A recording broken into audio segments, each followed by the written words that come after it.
Hello, hello, everyone. Welcome into the Locked On NBA Free Agency 2023 special. We're breaking down all the madness happening throughout the day. It's been a bit of a doozy. Like right at 6:01 Eastern Time, it seems like all of a sudden the dominoes started to fall.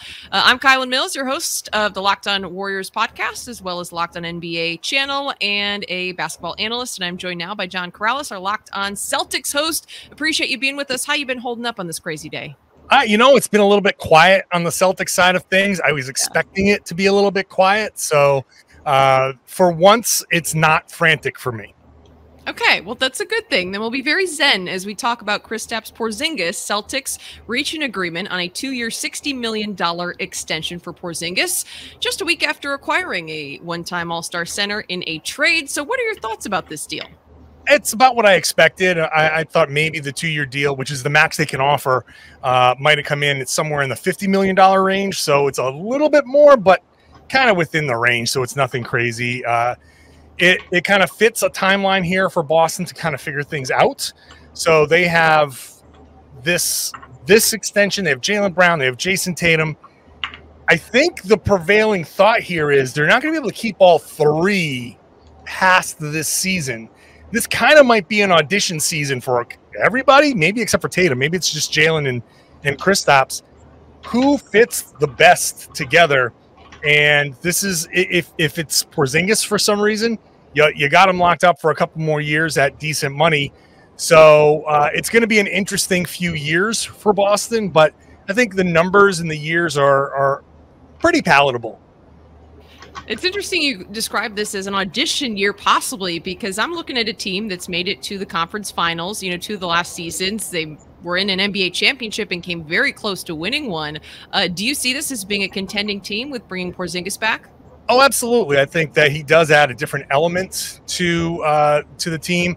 He gives them obviously a competent three-point shooter that can run Missoula's 5-out kind of offense, but also a post-up threat that when the Celtics offense stalls and they get into their late clock they get a little frantic with about 8 seconds left in the shot clock, they can dump it into him on a post-up. And last season he was efficient. He scored on 60% of those. So that can be an option that bails Boston out. So it's going to be a nice extra element to this team this season. But, the new collective bargaining agreement is going to change everything. Normally, I wouldn't think that this was an audition, but because of the new collective bargaining agreement, because of the second apron, that's going to really kick in full force next summer. That's why I think one of these three, Tatum, Brown, Porzingis, might not last very long. Okay, interesting. Well, looking forward to next season, what do you expect this lineup to look like? That is a great question because right now we're expecting Derek White to be the starting point guard. Obviously, Jaylen and Jayson on the wings. Porzingis is going to be there in the front court. Who's the fifth guy going to be?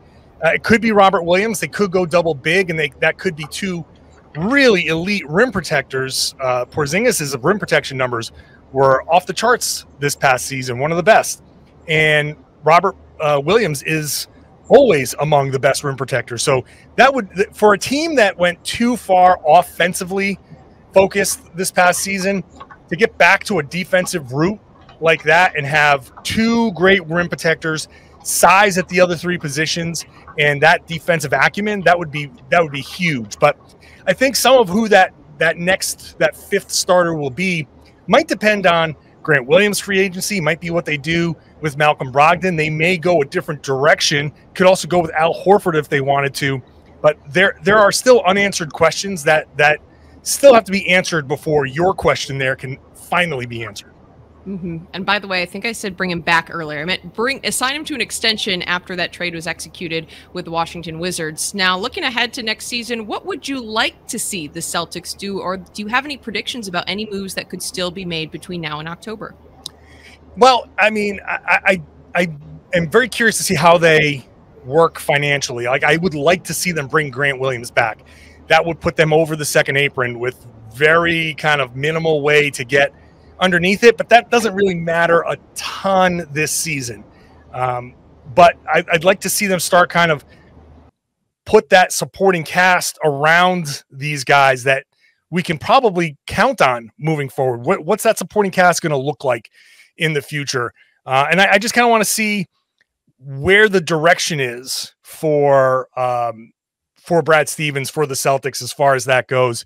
Maybe we can get a little hint as to what they're thinking as far as the big names down the line. All right. Well, a lot of excitement to come for the Celtics. Looking forward to next season. John Karalis, our host of the Locked On Celtics podcast, your team every day. Be sure you join John, all of our local Locked On hosts, experts for your team in your area. And we're going to have much more to come here in our Locked On NBA Free Agency 2023 special. So don't go anywhere. We'll check in again in just a bit.